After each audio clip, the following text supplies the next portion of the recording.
Hi, my name is Justin. I'm the Poodle guy, and I want to talk today about a new feature we've added to Poodll MiniLesson, which allows you to create interactive fiction activities inside Moodle. If you're not familiar with interactive fiction, this is the kind of story where you choose the next branch in the narrative. So you might choose to open the door or to run away, and then the story will change in the direction that you choose. Now we've based this on a number of different kind of libraries and things that assist us to create this. The most important one of those is Yarn Spinner. Yarn is a kind of a text format which you can write these stories within. It gives you the opportunity to put the dialogue and then the different options that the user might choose and any variables that need to be tracked throughout the game. It manages all of that for you. Many games that have been written using this on the Nintendo Switch and other platforms like that. Night in the Woods is their most famous one. There's also a JavaScript version implementation called Yarn Bound, and that's what we've used inside our MiniLesson implementation of fiction. Right, let's have a look at one of these fiction activities that we've created. First of all, this is the demo course for the interactive fiction activities. It's here, demo.poodle.com. I'll put the link into the YouTube comments. But here you can actually see these fiction activities and try them and even edit them if you want to. This one here is called Dinosaur Adventure. Let's go and have a look. Okay, the first page of this is just content. It's just a content page. It's not the actual activity itself. This is optional. You don't need to do this. And here we have the fiction activity. So this is chat style. Presentation mode is chat. And the first contribution is by Harry, and Harry is woken up on a beach and he's surrounded by dinosaurs. This video is generated from an image using VO.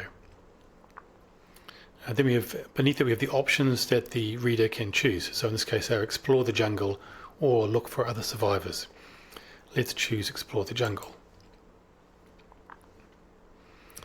The story branches, and now Harry is in the dense jungle. And our options are take the dense forest path, walk through the open plains, follow the river bank. Let's choose follow the river bank.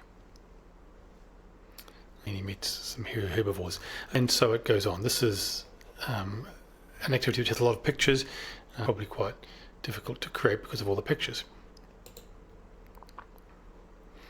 Then another of them is submerged, and this uses a different format, different presentation style called plain, and it handles narrative as well as dialogue quite well.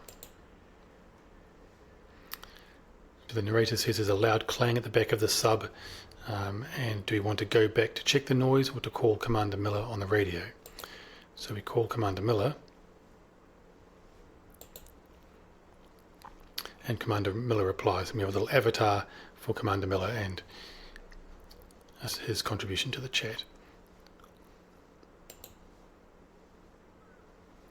So that's quite nice. And let's look at final style, which is story mode. And story mode is designed to present just blocks of narrative as opposed to chat or contributions from characters. So here we have a picture and some narrative. We make our choice, which is to follow the boy immediately, get the next section of the narrative, continue following the boy, and so it goes on. What do those look like when we edit them? Let's go and have a look at submerged. First of all, it's a mini lesson, so we need to go to the lesson items, and in this case we have a kind of a content page, a poster or a banner image in the beginning, so we don't need to look at that. But the fiction item is this one here, so we'll have a look at the settings for that. And here is that yarn formatted text story that I talked about before, text document. So we've got the it's split into different nodes, which are like story parts. The first node is start, the next one is meeting Elara, the next one is reporting disturbance. And each of those nodes has a certain kind of format. It closes out with 3 equal signs in a row. That's actually 3 equal signs. And these arrows represent options that the user can choose at the bottom of the page. And this picture start, this references a picture which is in the list of attachments. If it has the same file name as what's written in here, then that will be loaded and displayed in the activity. Also characters, so for example Elara has a picture down here, so that will be displayed beside her contributions into the chat. And here's where we choose the presentation mode, so plain or mobile chat or story mode. And there's a few other options there.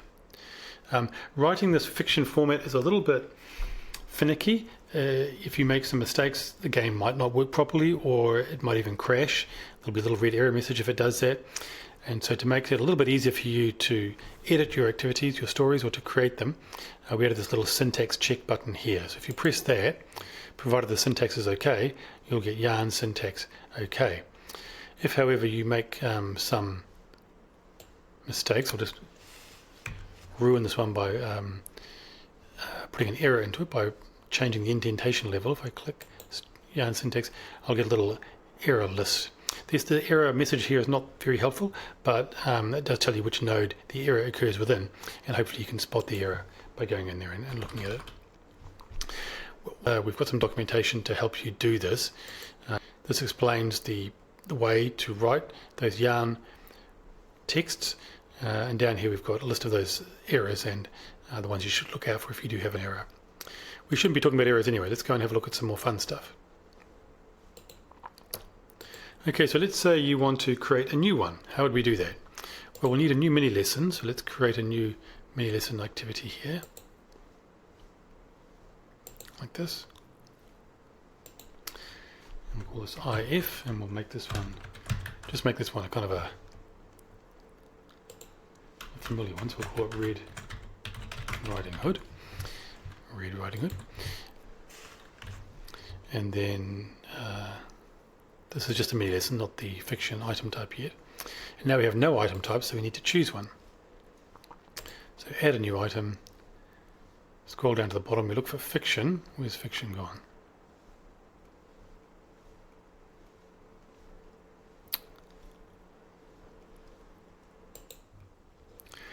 Fiction didn't actually appear in the list there. I've just quickly hacked that so we can see the fiction item, but when you try it on your mini lesson, it should be in the list. So here is our fiction item, and we've got a little sample story that gets us started. We can give it a title if we want to. Okay, and here's the story itself. So we'll need to type that out, and that takes some time, but let me just add a node here.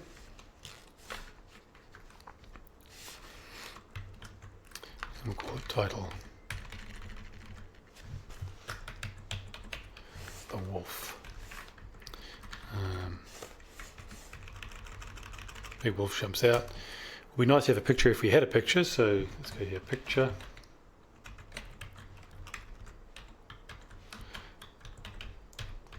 Wolf.jpg.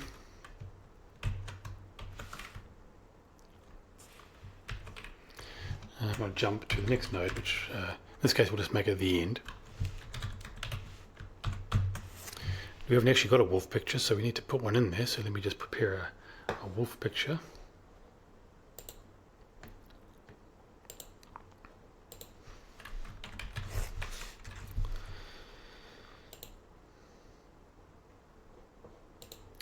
That'll do. We need to change the name of that to wolf.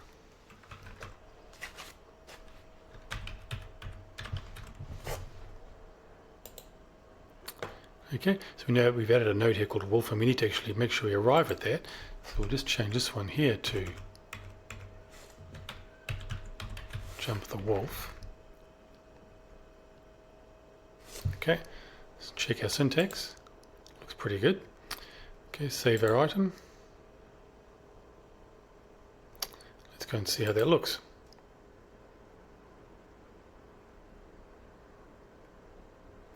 We're going on an adventure. A big wolf jumps out. Okay, here's our picture. And so it goes on. Okay, so that you can see that was quite an exciting experience, creating our first interactive fiction item, but I'm just going to get rid of that. And the other way to make them is to use the AI generate feature here. So if I go to the AI generate feature and I go to interactive fiction with pictures, and I can type in here the story outline, so the story of Little Red Riding Hood. The more details you give here, the better. So this is a very, very brief one, and just because Little Red Riding Hood is a kind of a well-known story, it'll probably produce something useful. But in most cases, this would be a really quite a detailed document, and then it will give you back an interactive fiction item, but it's still not going to be great. You'll need to get in there and actually do some work to make it as good as it could be. And what kind of illustrations do we want in here? Well, let's choose digital painting for no particular reason. And the language level set for A2 maybe. Okay, save changes. That goes into the queue to be processed when the cron job runs. Let's wait a few minutes for that to come back. Okay, that's still generating. It's at 50%. We'll come back when that's finished. It takes a few minutes to generate all those images and all that text. Oh, there you go, it's done now, so that's terrific. Okay, so let's go and have a look at what it created. Okay, so it's created a little banner image for us, that's nice. That's not the fiction activity yet. Okay, here's our story. So, Mother, Little Red Riding Hood, please take this basket of goodies to your grandmother. Okay, that's nice. Continue. Of course, Mother, I'll go right away. So it's abbreviated Little Red Riding Hood to LRRH because I've told it in the prompt that you didn't see there, the one that's beneath the auto generation, not to put spaces or very long names in there. Set off on the main path, explore a hidden trail. Well, we're adventurers, so let's explore a hidden trail. You find a hidden trail that leads to a small village. The people here speak a different language. Okay, it's going right off script. That's pretty cool. Hello, welcome to our village. Thank you. Can you teach me a word in your language? Sure. Friend is amigo. Return to the main path. You walk along the main path through the forest. The trees are tall and the birds are singing. Continue walking. And we meet the wolf. Well, wonderful. So that's actually done a pretty good job of generating a story. I will say we were probably helped there by the fact that the Little Red Riding Hood is a very richly widely known tale, and there's been a lot of interpretations of it, and it's very well known to AI. So that will have helped us there. In your case, you'll need to give it quite a lot of information to get a good story, and even then you'll want to go in there and tweak it because you probably have educational objectives and the particular attributes of your students that you know. So the AI generation is just the first step. Okay, but that's I hope a good introduction to the Poodll MiniLesson with the interactive fiction module. And if you have any questions about that, please contact me at Poodll, Justin@Poodll.com. I'll put all the links for the various things I've shown you here into the YouTube video comments section. So please follow those links and get in touch if you have a question.